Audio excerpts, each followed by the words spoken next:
Dans notre première étape, nous avions pu contempler Dieu qui nous éduque et nous invite à participer à sa mission d'éducation.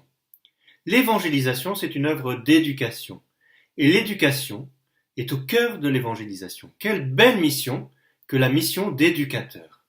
Si le Seigneur vous appelle à une telle mission, réjouissez-vous, rendez grâce au Seigneur. En étant éducateur, vous êtes si proche de Dieu. Éduquer, ce n'est peut-être pas toujours facile, et peut-être même rarement facile, mais c'est si beau. L'enjeu de cette deuxième étape aujourd'hui sera de donner des repères un peu plus précis sur quelques questions actuelles concernant cette belle mission d'éducateur dans le monde actuel.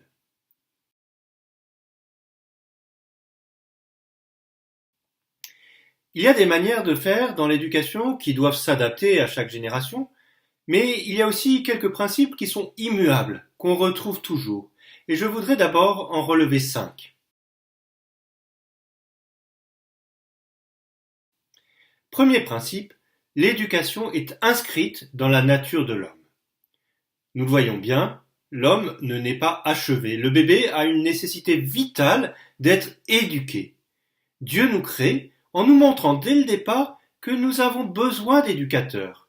Et puis par conséquent, nous comprenons aussi que, naturellement, nous deviendrons aussi, et chacun à notre mesure, pour d'autres, des éducateurs.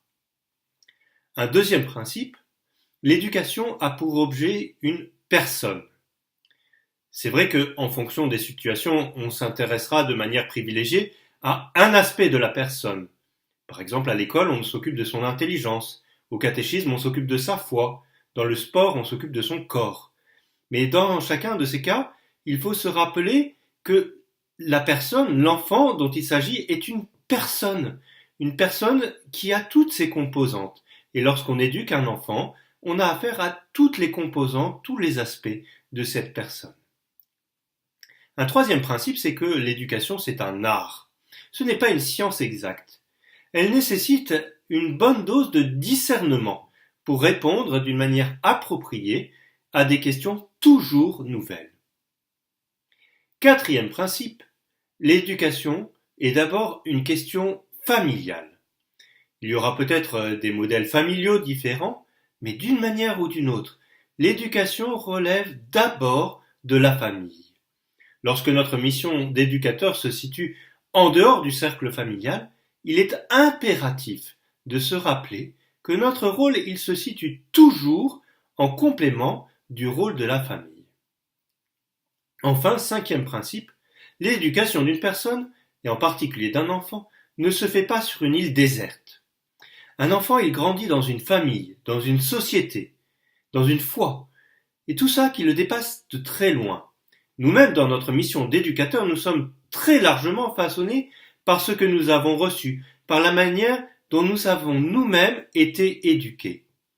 Il ne s'agit pas d'abord de conditionnement, mais plutôt d'une histoire.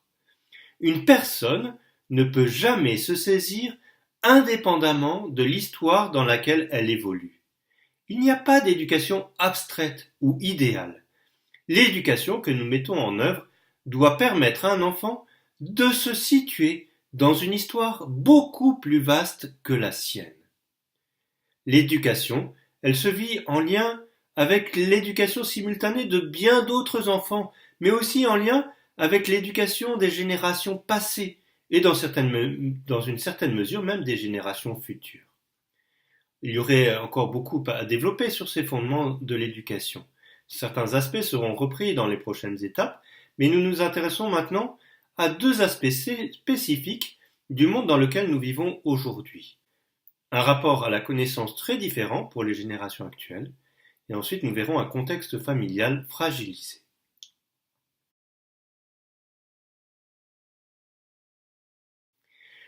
L'éducation est une tâche de toutes les générations depuis l'origine et jusqu'à la fin des temps.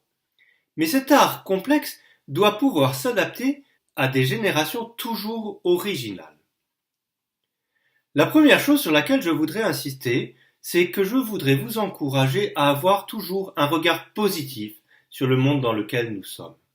Ça ne sert à rien de se lamenter sur l'état du monde dans lequel nous sommes. À force de croire que le monde va mal, ça finira par être vrai. Bien sûr, l'optimisme béat est idiot. mais il vaut mieux de loin avoir un regard positif qui sache discerner les vraies richesses du monde actuel tout en relevant les points de vigilance, plutôt que d'adopter d'emblée un regard méfiant. L'un des faits majeurs dans le champ de l'éducation est que nous avons connu ces dernières années l'un des changements les plus radicaux de ces derniers siècles quant au mode de fonctionnement des enfants. Et nous allons regarder la question surtout d'un point de vue de l'accès à la connaissance. Il y a une différence majeure entre la génération qui est née avant les années 1980 et celle qui est arrivée après. Une personne qui est née en 1980 n'a connu Internet qu'à l'époque de ses études. Une personne qui est née en 1990 a grandi avec Internet. Les premiers font encore partie de la génération du livre. Les seconds sont dans la génération numérique. La civilisation numérique induit un rapport à la connaissance qui est extrêmement différent. Une personne qui a grandi dans la civilisation du livre, elle se positionne plus facilement dans une histoire. En effet, un livre nous conduit d'un point de départ à un point final, sans laisser la liberté de naviguer facilement. Une personne qui a grandi dans la civilisation marquée par le numérique, elle fonctionne plus par lien. Une idée en invoque une autre, à la manière d'un lien hypertexte qui permet de naviguer d'une manière atemporelle, de revenir en arrière facilement ou au contraire, de sauter vers l'avant. Les connexions entre les thèmes et les idées se font d'une manière naturelle. Ceux qui ont grandi dans la génération du livre, ils fonctionnent encore en donnant une part importante à la mémoire. Les générations actuelles, eux, ont plutôt une intelligence qui est plus fluide, mais moins enracinée dans des connaissances immédiatement disponibles. Surtout ne jetons pas le bébé avec l'eau du bain. Nos enfants nous dépasseront et sans doute très largement sur beaucoup de choses. Mais il y a un enjeu fondamental, celui de l'histoire. Nous sommes le fruit et le maillon d'une histoire qui nous dépasse. Cette réalité, qui était naturelle pour les générations passées, devient plus complexe aujourd'hui à l'heure de l'immédiateté. Et il est fondamental d'apprendre ou de réapprendre à des enfants ou à des jeunes aujourd'hui à se situer dans une histoire, en commençant par appréhender leur propre histoire et à la situer dans un ensemble beaucoup plus vaste. Quelques conséquences pratiques de ce point. D'abord la question de l'engagement. C'est vrai que c'est une banalité de dire que les jeunes ont plus de difficultés à s'engager aujourd'hui. Les nouvelles générations font preuve d'une plus grande générosité, mais s'engagent plus difficilement. Et les deux sont complémentaires. La générosité et la spontanéité sont vraiment caractéristiques de cette génération. Et l'engagement, au contraire, ça correspondait davantage aux générations précédentes, aux générations du livre. Une autre conséquence pratique, c'est la question du temps. La question du temps n'est pas du tout appréhendée de la même manière par des enfants qui ont des difficultés à se situer dans une histoire et qui prennent l'habitude d'un comportement de l'immédiateté. Ces enfants peuvent passer très rapidement d'une activité à une autre, par exemple du foot à un temps de prière. Ça, c'est assez facile pour eux. Mais ils ont plus de difficultés à durer dans une activité. Nous avons dit que l'éducation était dès le départ une mission familiale. Même si bien sûr il y aura autour de la famille de nombreux relais éducatifs, et de plus en plus au fur et à mesure qu'un enfant grandit, le premier milieu éducatif, c'est le milieu familial.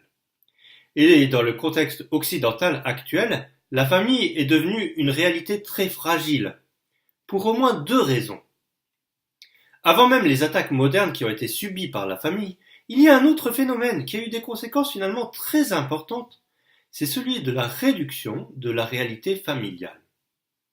Si nous regardons dans d'autres contextes que le monde occidental actuel, nous voyons la famille vraiment comme une réalité large. Une famille, c'est bien souvent un clan, une tribu. Lorsqu'on pense à la famille, avant même de penser à deux parents et quelques enfants, on pense à des grands-parents, à des oncles et tantes, plus ou moins proches. Et c'est vrai d'ailleurs par exemple à l'époque de Jésus, la famille c'est une réalité beaucoup plus large qu'une petite famille nucléaire. L'éducation, dans un contexte familial plus ample, avait peut-être quelques limites, mais ça a apporté aussi des éléments qu'il est plus difficile de recevoir aujourd'hui dans un contexte où les familles ont été réduites à quelque chose de plus étroit. Cette réduction de la famille à une réalité plus restreinte a peut-être aussi encouragé un processus de fragmentation des familles beaucoup plus profond avec les réalités que nous connaissons. Le divorce, la recomposition de familles, des familles monoparentales, l'union entre les personnes du même sexe. Et nous savons les difficultés éducatives que ces situations peuvent entraîner. Mais là aussi, n'entretenons pas un regard pessimiste. Certes, cette fragilisation de la cellule familiale, elle est grave, et il faut tout mettre en œuvre pour la renforcer. Mais là encore, l'enjeu est d'exercer notre mission d'éducateur dans la situation telle qu'elle est. Des familles fragiles ont d'autant plus besoin de relais éducateurs qu'elles sont justement dans une situation de fragilité. Et ces relais que nous sommes parfois appelés à être ne doivent pas, sous prétexte d'une situation irrégulière, devenir une sorte d'opposition inconsciente à l'éducation familiale. Plus largement, et d'une manière plus urgente aujourd'hui, il est fondamental d'exercer notre mission éducatrice à destination des familles. Non pas dans le sens où il faudrait éduquer les familles, mais plutôt accompagner, avec un empressement plus grand, l'action éducatrice des familles. Faisons attention à ne pas être complices malgré nous de cette grande fragmentation des familles. Tout le mouvement des dernières décennies a contribué à diminuer de manière dangereuse l'interaction entre les parents et les enfants. Il y a la séparation des parents, il y a une pression professionnelle, il y a la multiplication des activités, il y a l'invasion des écrans. Tout cela font que les liens familiaux risquent d'avoir beaucoup moins de consistance que par le passé. Dans nos différentes missions auprès des enfants, nous avons tendance à continuer à séparer. Nous nous occupons de manière séparée des enfants et de leurs parents. C'est vrai, c'est important par moments. Mais il nous faut aussi être vigilants à prendre soin des familles en tant que telles.